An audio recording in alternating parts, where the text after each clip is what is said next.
Ang susunod na programa ay rated PG. Ito ay nangangailangan ng patnubay at gabay ng magulang para sa mga batang manonood. Warning.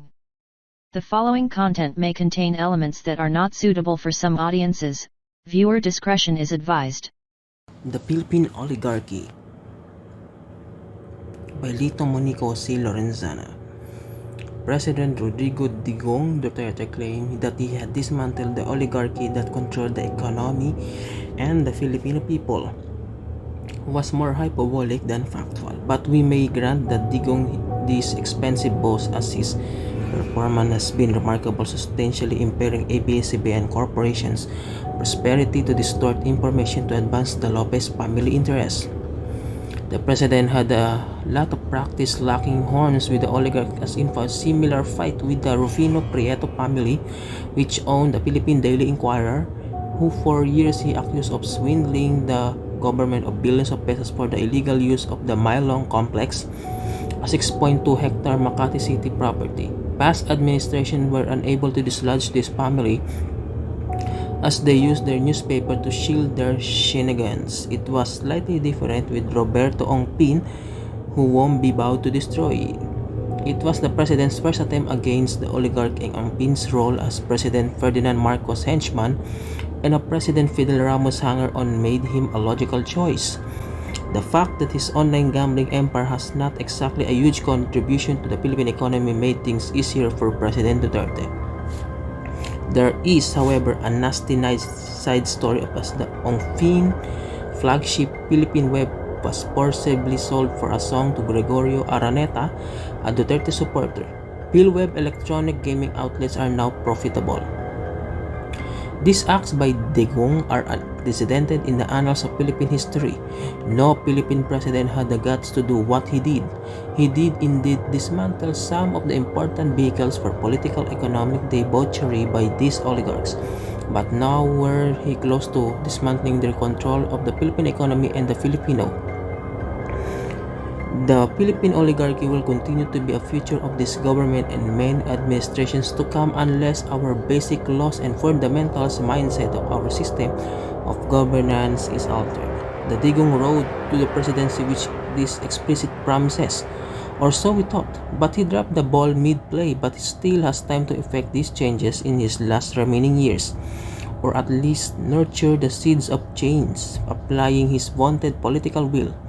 I am reprinting portions of my column in the Oligarchy, Duterte versus Oligarchy, the Manila Times, December 25, 2019. The multi-phase oligarchy.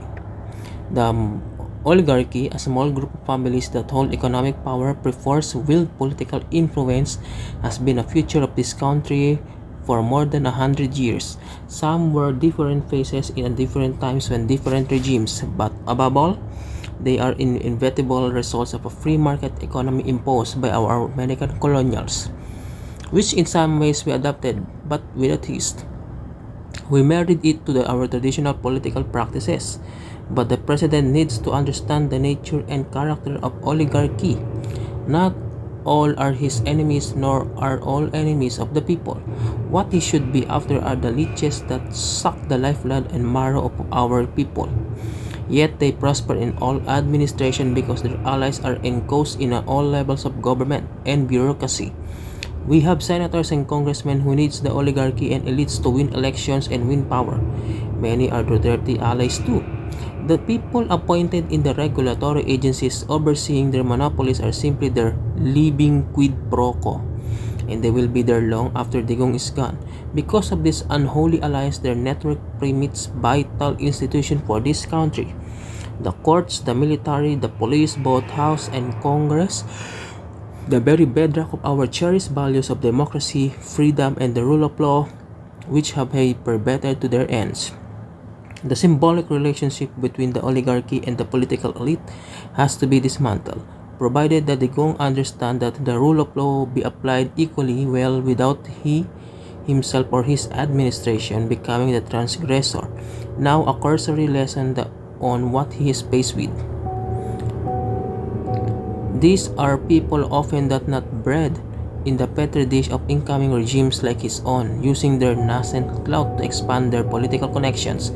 They are ubiquitous lot, prone to conspicuous consumption, showing off their wealth whose source could be very well illegitimate.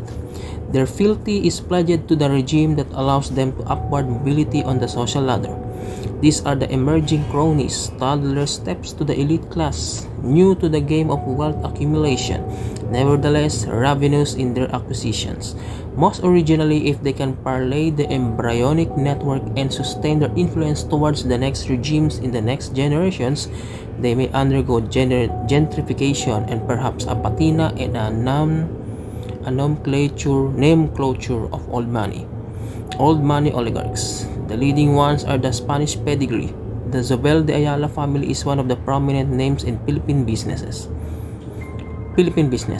Forbes magazine listed them as the Philippines' wealthiest at an aggregate wealth of almost $6.5 billion, but in reality their wealth can be aggregated to almost $100 billion. All the local businesses taipans are but their princelings like the Cis, Gokongwei, Stans, Ongpins, Kos, and other Chinese-sounding names, Zobel de Ayala Empire, the Rothschild Empire of the Philippines, makers of the Philippine presidents, Del Mar Topino Taclibon, MBA, PhD, some perhaps the Spanish and American eras.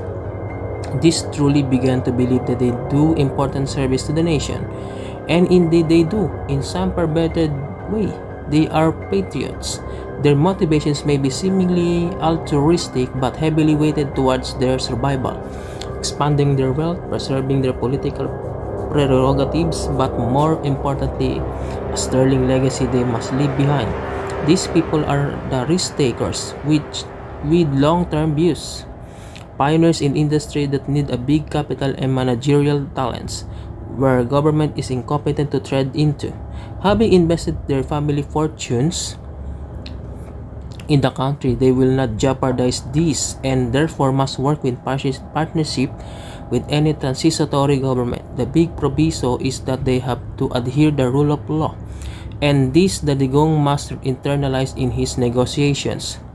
Over the decades, they begin to undertake the responsibility for steering the course of events the country must pursue by stage managing the political environment. And they indeed set the trajectory of the political arc without the transparency, accountability, and consent of we, the governed, and there's the rub. They exist upon the sufferance of our perverted political economic system, and this faulty structure allowed the elite and the oligarchy to survive, flourish, and manipulate the transitory elected officials who govern us. And like magnets, they attract the dregs of society, from the rent-sinking movers and shakers up to the highest circles of the mighty and powerful. This malevolent compact began to take a shape feeding of each other's greed, a symbiosis. In time, this unholy partnership, the oligarchy and the political dynasty, will be the template for the type of systematic rat eating into the body, politic, and practice of governance for decades to come, and this is buttressed by our basic law, the Constitution.